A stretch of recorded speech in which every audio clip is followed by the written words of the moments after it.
Good afternoon, everyone. We're here on Campus Drive in J-Town, where, as you can see behind us, suffered some of the most significant damage. Start with the good news. The good news is that we are unaware of any injuries that are the result of the storm last night. We are very fortunate that when the storm came through and when these strong damaging winds came through, none of these areas behind us or some of the other areas of damage that we're seeing today, nobody was hurt. So that is the good news. But of course, many businesses, homes suffered very significant damage in and around the J-Town and Middletown area.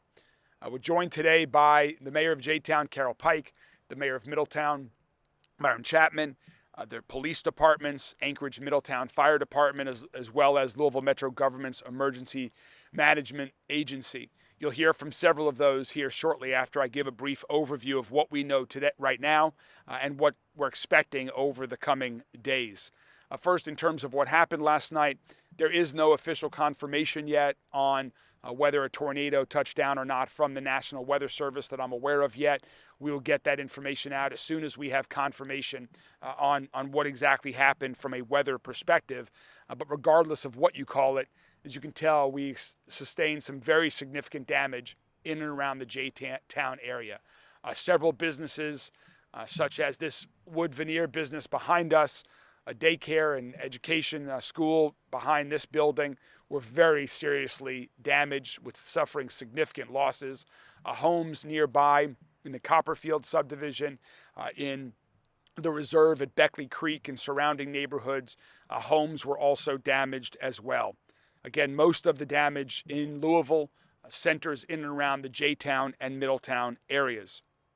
I have signed and then declared a state of emergency for all of Jefferson County for the damage that has happened overnight, and also given the expectation of very significant rainfall that we expect to start soon and to continue off and on in the coming days through this weekend, which puts us at the risk of very significant flooding.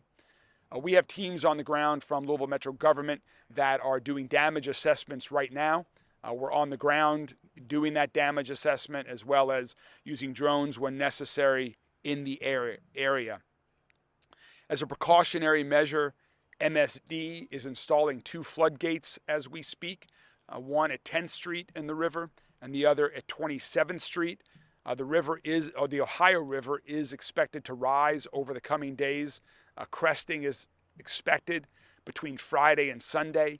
And so we're putting in those floodgates as a precautionary measure, and we'll continue to provide information on what to expect with that crest as we get more information, depending on what rain happens here as well as upriver as well.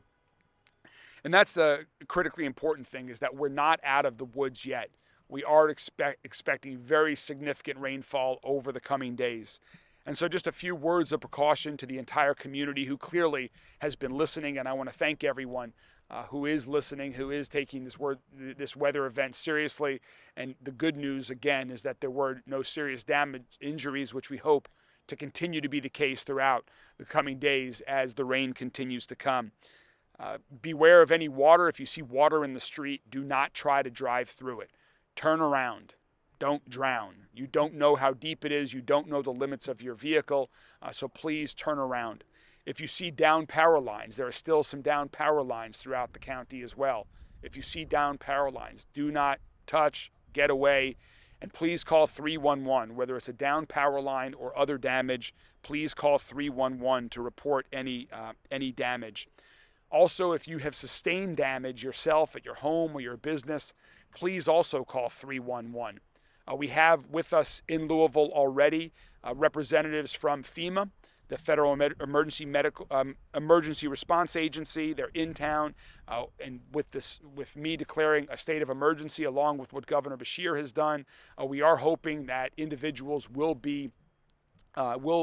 qualify for individual assessments. We're still working through that with FEMA.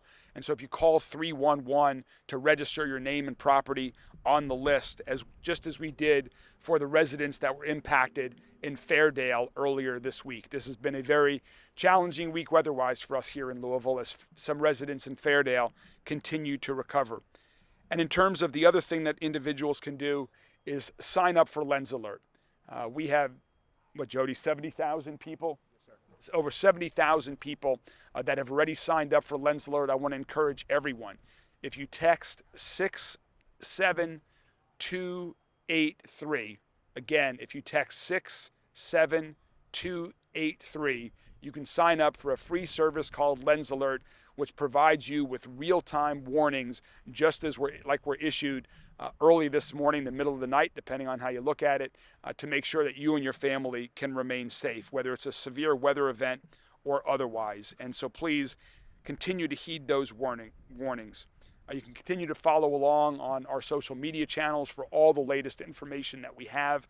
Before I turn it over to others that are working on response, I just want to give a giant thanks once again to all of our first responders, all the police departments, fire departments, emergency medical services, the 911 dispatchers, every other first responder that stayed up through the night for last night's severe weather, that is working through the day today to get everyone back on their feet, to help buildings get repaired, and to continue to to make sure streets are cleared, to make sure we get down trees cleared away.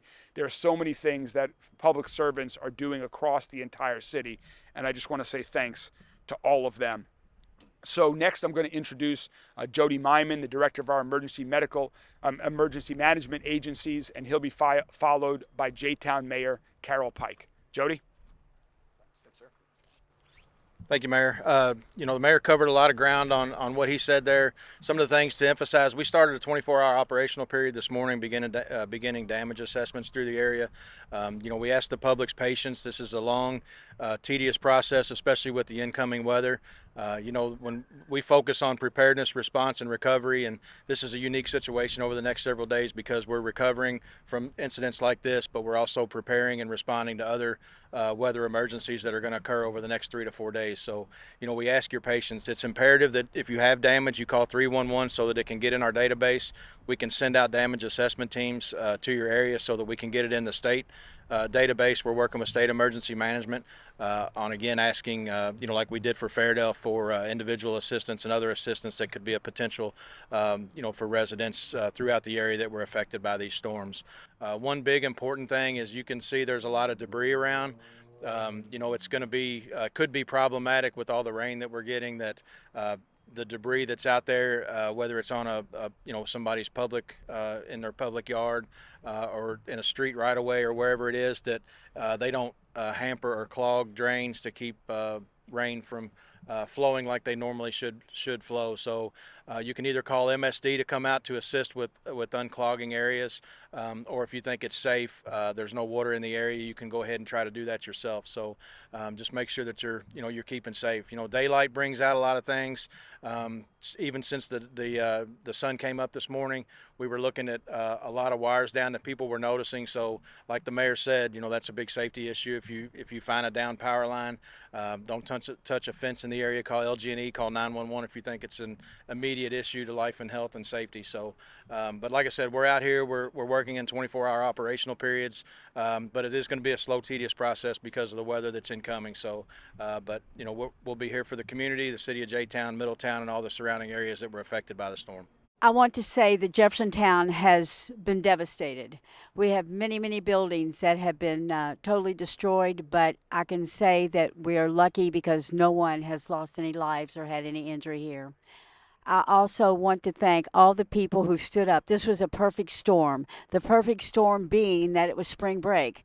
And all my people that normally were in place for my command staff for emergencies were gone. And I've had people step up to the plate that I never thought, we didn't think we were going to have to handle anything like this. And I wanted to thank my Major Walker, and also Joy Klum, the standing in for the chief at our firehouse. I don't know what I would have done without them in Public Works. And then this morning, all the city of Louisville has called me, and I cannot thank Mayor Greenberg and his staff for all that they have offered, and they are here behind us to help Jeffersontown regain and be what we once were, and we will survive this. And I just want to tell them how much I appreciate everything that they're doing for our city. Thank you all. Thank you. Thank you. Thank you so much, Mayor Pike. And before we take questions from members of the media, I'm also going to introduce Sal Melendez. Sal is the Public Information Officer for the Anchorage Middletown Fire Department, who were some of the first responders early this morning when the storm came through town. Sal? Thank you, Mayor. Appreciate it. Good afternoon. And just to echo the mayor's message, we're very grateful to report that no injuries were sustained to firefighters or residents in the impacted areas. Anchorage Middletown Fire and EMS Command Operations Center, thank you, was activated right before midnight last night, and our first call for service coming in shortly after midnight. Our crews responded to a number of 23 calls for service. We had several areas impacted, several neighborhoods impacted. Like I said, no injuries, and our crews immediately deployed to conduct search and rescue operations and securing utilities. We had a total of 60 personnel working from midnight until 3 this morning. So with our heaviest areas of damage being stable gate apartments with approximately 124 units receiving significant, moderate to significant damage, Locust Point Place, the Copperfield neighborhood, and Beckley Hills Reserve, the reserve at Beckley Hills Station. Those two combined are the areas where the most significant damage was sustained, at adding up to over 30 homes with significant damage. One of the things that we want to remark is that Anchorage Middletown crews had been monitoring the situation, as everyone was. Again, we had been preparing for events like these. And again, we were happy to report that as the calls came in, we didn't find any injuries. And so we focused our efforts in securing those utilities that, could be harmful. And while I'm here, as Director Myman may have addressed, watch out for down power lines. That's some of the issues that we're going to be dealing with and responding to calls like that. So we ask our residents to be aware of those. Do not come in any contact with any power lines. And obviously with any loss of power comes the use of generators. Know all the safety precautions that go with using such equipment. So again, grateful to report that no injuries were sustained. Thank you. Thank you very much, Sal. And with that, we're happy to answer any questions from members of the media. Mayor, with all the rain expected, I know you guys are now also cleaning up and preparation moves. In recent heavy rainfall events, we've been seeing a lot of people driving through those roads, those viaducts that we have all around our community that tend to kind of fill up quickly in these heavy rains. We are concerned that people sometimes just do not hear it, so heed that warning. Turn around, don't drown. So I think it would be helpful to kind of reiterate that for the community. Thanks. The question was about the significant rainfall that we're expecting and what is our advice to folks that are driving on the roads. And as you said, when you see water on the roadway, turn around. Don't drown. Life is too short. There are many other ways to get to wherever you're going in Louisville. Err on the side of caution. Be safe. You don't know how deep the water is that you see ahead of you. You don't know the capabilities of your vehicle. So please do not drive through standing water. We have some very low-lying areas in all different parts of the city. And so please just use caution. And particularly if you're in an area of the neighborhood that you don't know well, but even if it's your own neighborhood and you feel like, oh, you can get through it, don't take the risk. Turn around. Don't try to drive through standing water.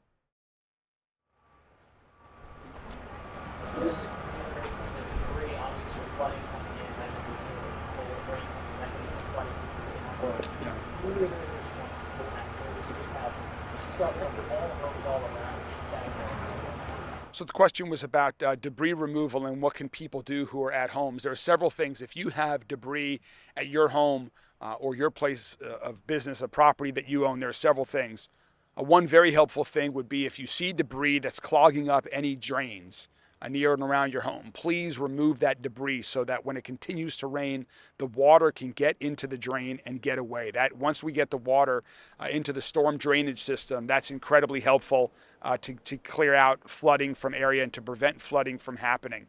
We are going to have debris drop-off sites We're working on that right now, and depending on the weather, we want to do it when people can do that safely. We don't want to encourage people to be moving their debris from their yards during severe weather, and so we're working on drop-up sites that will be across the entire city as well, and we'll get that information out shortly.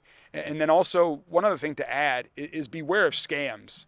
When storms like this come through, people flock to these areas. Most of them are there for the right reason. They're looking to help. They're in the business of helping people recover, but also beware. Be sure before you do anything, contact your insurance company. Be sure you're filing the proper procedures. If something sounds too good to be true, or if you're not sure whether something is real or a scam, take a minute. Nothing's going to change in a half an hour before you pay for something or sign on the dotted line. Have somebody else review a decision that you might need to make as well, and so try to be aware of that. Unfortunately, there are some people that prey on individuals that have been impacted by severe weather damage like we're seeing here in our city.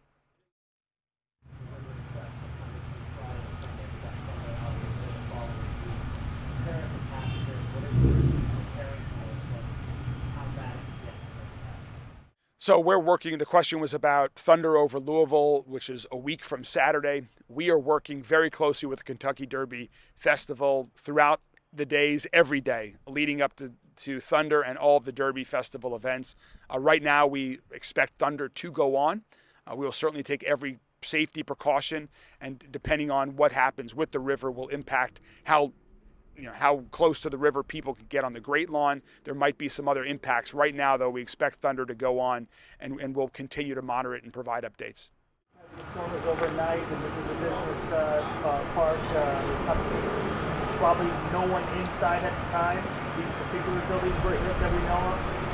The question was about, was anyone inside these buildings? To our knowledge, nobody was inside these buildings at the time, and that's one of the reasons that I said we are very fortunate no one was injured. We have a wood veneer business that's been here for many, many years, that's active every day. Nobody was here. Their business has been ruined. Their roof is gone. Their product is wood, and when the wood gets wet, it's ruined, and you can see right now into their business how their business has been impacted. And just behind where we're speaking is a child care facility.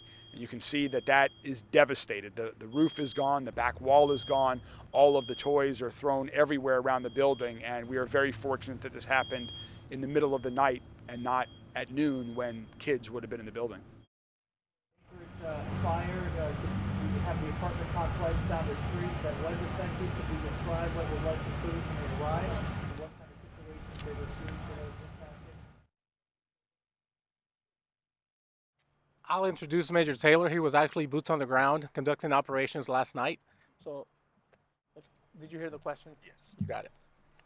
So the question was what it was like at the time with Stablegate Apartments.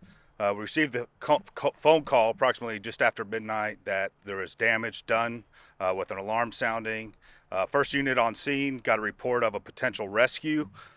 Therefore, we dispatched additional units. We had 6 units respond to the areas. We had 124 apartments affected to start our assessment and get a count to see if we had a viable rescue. Fortunately, there was no rescue that was needed. All residents were safe and sound, no injuries. Stablegate Apartments maintenance came over, took control, got them into the clubhouse. We were able to clear everything, assess the damage, and then move on to the other neighborhoods at that time. A lot of roof damage, damage to the siding, windows blowing out. A lot of cars had been moved around, windows blowing out of the vehicles, stuff like that. And then the other neighborhoods that were affected, Copperfield and the Reserve at Beckley Station, a lot of roof damage, siding damage, windows, stuff like that. Any damage was severe enough at any of those locations that some people may be displaced for some time? Yes, definitely. Are you just Mayor. surprised that there were no injuries, especially in that situation? Yeah, I'd say surprised is a good word, but very fortunate. Nice thing is everybody was prepared, everybody worked together, and it was nice seeing neighbor help neighbor during those things. So those that were affected were brought in by neighbors and stuff to make sure they were being taken care of. Stephanie had a question. Yeah. Sorry. It's being reported the National Weather Service in Louisville has no plans to come out and assess tornado damage today, largely because of the cuts. Can you speak to how those cuts may impact, especially assessment this week? And do you know whether or not that is whether the National Weather Service will be out? The question was about, there's word that the National Weather Service may not be out here to assess whether this was in fact a tornado as a result of some cuts that were made at the federal level. And what is my response to that? We rely heavily on our federal partners, particularly during severe weather events like this. We rely on the National Weather Service for their accurate and very helpful forecasts so that we can prepare for situations like this, that people can be safe when events like this come through. And then we rely on the federal government after severe weather events, organizations like agencies like FEMA, to help us individuals get back on their feet, to help businesses recover, to help people get to repair their homes, to get back into their homes. And so we are very hopeful that we will continue to have the full cooperation and support of all federal agencies, the National Weather Service, FEMA, and others. And we're hopeful that regardless of any cuts that have been made, that the resources are available in terms of people and dollars to help us right here in Louisville, Kentucky. For the community after these back-to-back weather events? Yeah, it's been a tough week for Louisville. Neighbors in Fairdale that were impacted by that tornado that came through earlier this week. And then, of course, here in J-Town and Middletown, what happened overnight. One of the things that strikes me is, as you just heard talking about, was neighbor helping neighbor. How people in times of crisis and challenges rise up to help other people. Whether it's to lend a helping hand, as I just saw back here, where this business owner had some friends who were helping him salvage what might remain of any not destroyed material that he had in his warehouse, to providing places to stay for friends or family members that have been displaced. The list goes on and on of how you see people here in Louisville extending that helping hand, extending support to one another. And that's one of the reasons why I'm so proud to be a Louisvillian, and we continue to extend that hospitality to others that we care about time and time again. Thank you all very much. We'll continue to keep you all up to date with information as it comes. And remember, call 311 if you have damage. Stay safe. Don't drive through water. And continue to be aware and sign up for Lens Alert if you don't have it. Thank you all very much.